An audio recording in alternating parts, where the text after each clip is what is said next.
2.5. What is the longest wavelength in nanometers for a hydrogen-like atom where m equals 3?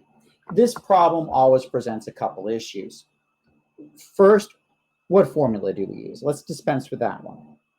Well, they're telling you that you're looking for the longest wavelength. And they tell you you're looking for the wavelength in nanometers. You have two versions of the Reisenberg formula. The one I gave you in lecture for energy and the one your book gives you for wavelength. Here is the version of the Reisenberg formula for wavelength. This is another place where I may be failing you as a professor. Your book insists on using m squared and n squared, and I always learned it as n final and initial. Your book uses m squared instead of n final. So m squared is your final location of your electron, and squared is your initial location of your electron. So they're telling you in this problem that they want the longest wavelength possible for an electron falling to the third energy level. So an electron, my buddy electron here, is in the n equals question mark state. It's falling to the third energy level, and as it's doing so, it's giving off a wavelength, and it wants that wavelength to be the longest. Gee whiz, we have to come up with an n squared value, and that's what the question's really asking you for. All right, so what's that n squared going to be? Well, we're looking for the longest. So let's think how we'd handle this on a multiple choice test. If you're looking for the longest, you're going to listen to Billy Joel and go to extremes. As in, you're going to consider that if m's going to 3, it's either going to fall from someplace really close by. In other words, n equals 4. That's as close as you can get and fall to 3. Or the farthest away you can go. And what's the farthest away you can go? Name the highest energy level you know. All right, now add 1 to it. Now add 1 more to that. Add 1 more to that, right? So your other extreme would be n equals infinity. Well, the difference in energy between n equals 4 and n equals 3 would be your smallest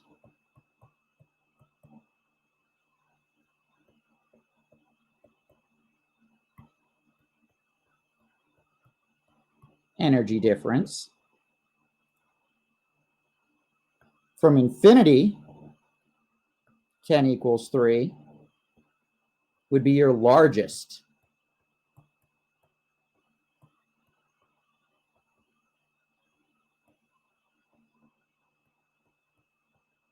energy difference. Okay, so what's the relationship between wavelength and energy? Wavelength and energy are inversely related. In other words, to get the longest wavelength, we want the smallest energy difference. And our smallest energy difference is going to occur when n is equal to 4. So we now have values to plug into our equation.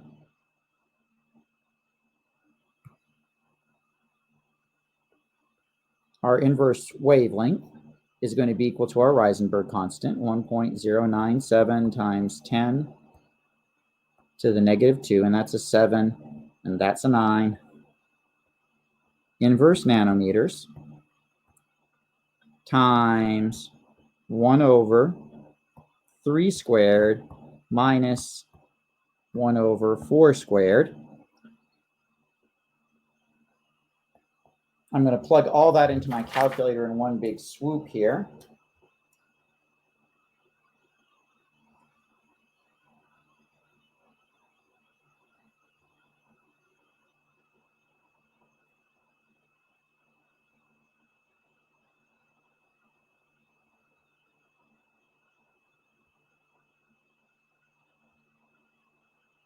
and I get 1 over my wavelength to be equal to 5.33 to 6 times 10 to the negative 4th inverse nanometers. And if I was doing a multiple choice test for this question, that would be my choice A. That would be my answer I'm trying to fool you with. The worst thing about this formula is this formula doesn't solve for wavelength, it solves for inverse wavelength. So to get the wavelength, what are you going to do?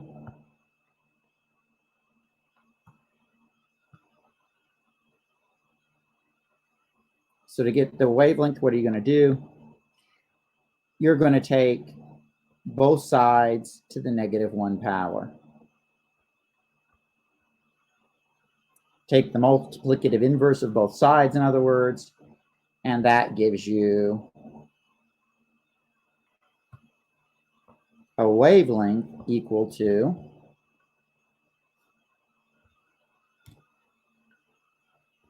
1.875 times 10 to the 3rd nanometers.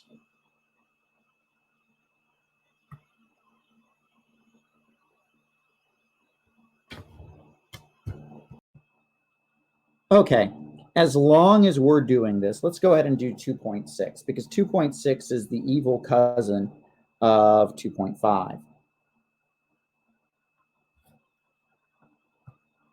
So I'm going to go and change that to and 2.6.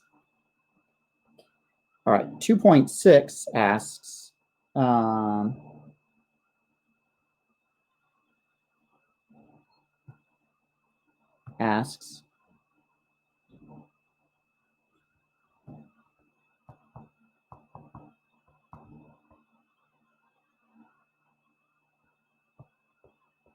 what is this? I can't spell.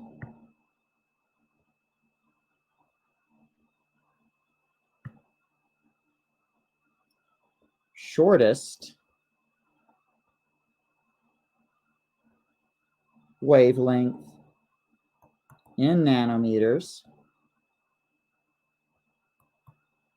for a hydrogen-like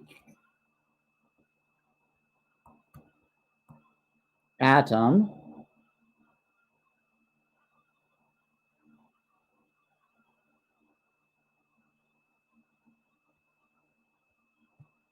where m equals 3. So once again, we've got m equals 3. Once again, we're going to be using that same Reisenberg formula.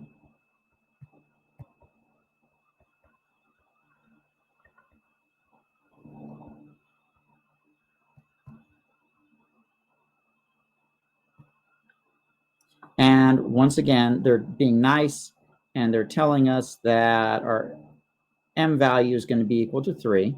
But this time they're wanting the shortest wavelength. So if we're wanting the shortest wavelength, that means we're looking for the greatest energy difference.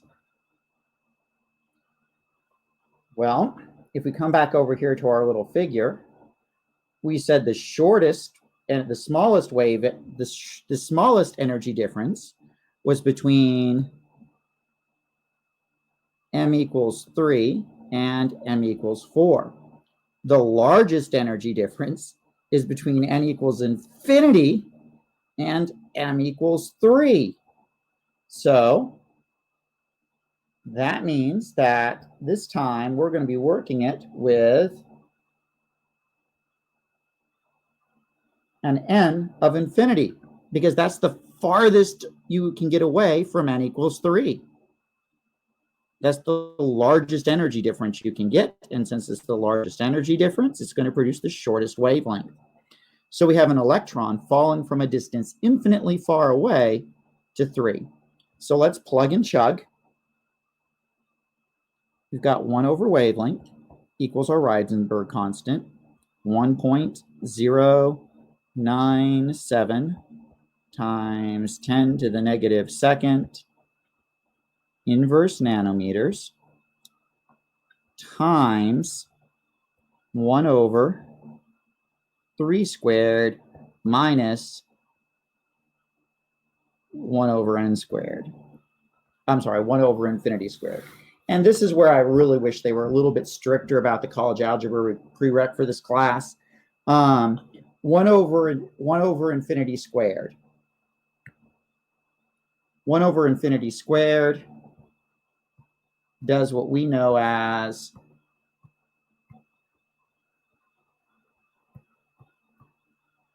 approaches 0, right? It gets infinitely smaller. So it approaches 0. So mathematically, we can actually treat it like 0 in terms of our calculations here. So that gives us 1 over the wavelength equals our Reisenberg constant.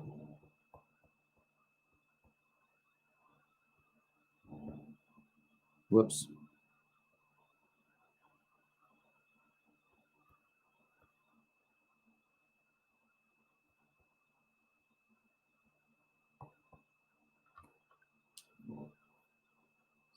So 1.097 exponent -2 divided by 9 equals 1.218 repeating times 10 to the -3rd inverse nanometers.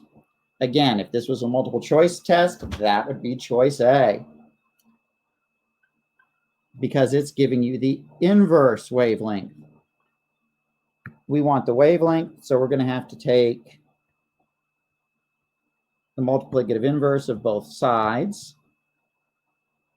So raise both sides to your -1 power, and that gives you a wavelength of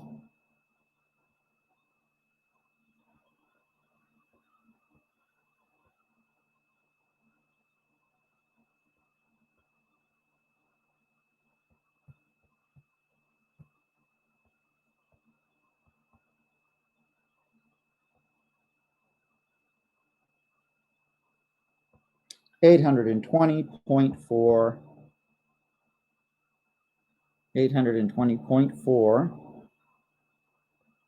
nanometers.